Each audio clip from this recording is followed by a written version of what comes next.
Welcome to Tale Waves, where we bring you heartfelt stories filled with emotion and unforgettable moments. Today, we share a story of pain and hope. A tale of a man who spent over 17 years wandering the streets, holding a simple cardboard sign that read, "Used to be someone." These words held a profound truth, one that would change his life forever when a well-dressed man stepped out of a black SUV, bridging the gap between his past and future. What shocking secret lies behind those haunting words? And how will the arrival of this mysterious stranger change everything? Join us as we uncover a story of redemption, second chances, and the power of human connection. If you enjoyed this video, don't forget to hit the like button and leave a comment below sharing your thoughts and feelings about the story. Make sure to subscribe to Tale Waves for more captivating tales and to support our channel.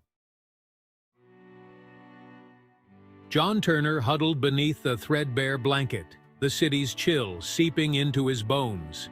17 years he'd spent on these streets, each one etching deeper lines onto his weathered face. His world had shrunk to the small patch of sidewalk he called home. Passers-by were a blur, their indifference a constant companion. John held up a worn cardboard sign. It bore a message, scrawled in shaky black marker. "I once had everything." The sign wasn't meant to solicit pity. It was a stark reminder, to himself, more than anyone, of the life that had once been. The successful business, the loving family, the house with the sprawling oak tree, all gone, vanished like smoke in the wind.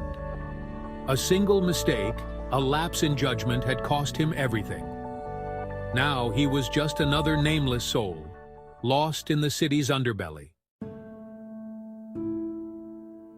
Days bled into one another, a monotonous cycle of hunger, cold, and crushing loneliness. People hurried past, their eyes sliding away from his. Some even wrinkled their noses, as if he were an offensive odor.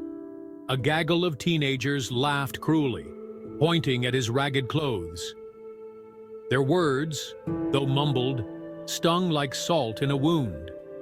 He remembered a time when people had greeted him with smiles, their voices warm and welcoming. Now, he was invisible, a ghost haunting the fringes of society. Even the pigeons seemed to avoid him, preferring the company of those who tossed them scraps without a second thought. John clutched his worn sign, a shield against the world's apathy. One dreary afternoon, a melody drifted through the air, cutting through the usual city cacophony. It was a simple tune, played on a battered acoustic guitar, but it held a raw emotion that resonated deep within John. He looked up to see a young man, his face youthful and earnest, strumming the instrument with surprising skill. The musician's eyes met John's, and a kind smile spread across his face. He nodded, acknowledging John's presence in a way no one had in years. As the melody washed over him, John felt a flicker of warmth ignite in his chest.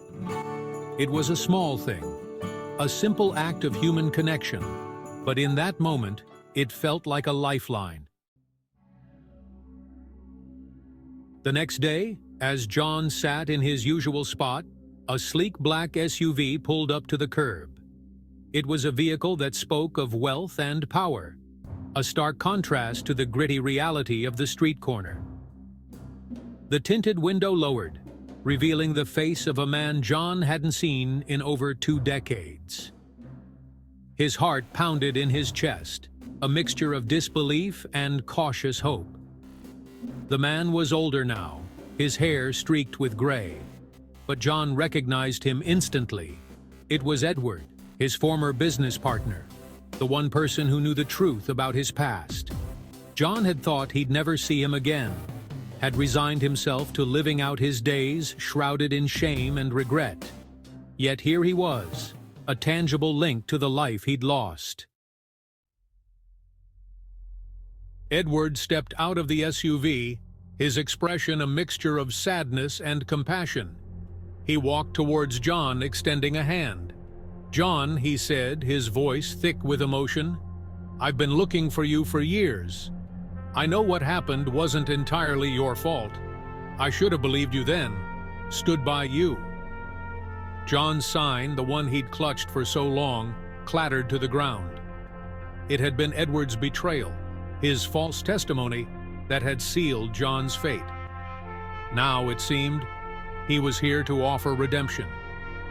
Edward explained that he'd spent years trying to clear John's name, to expose the truth about the fraudulent business deal that had ruined him.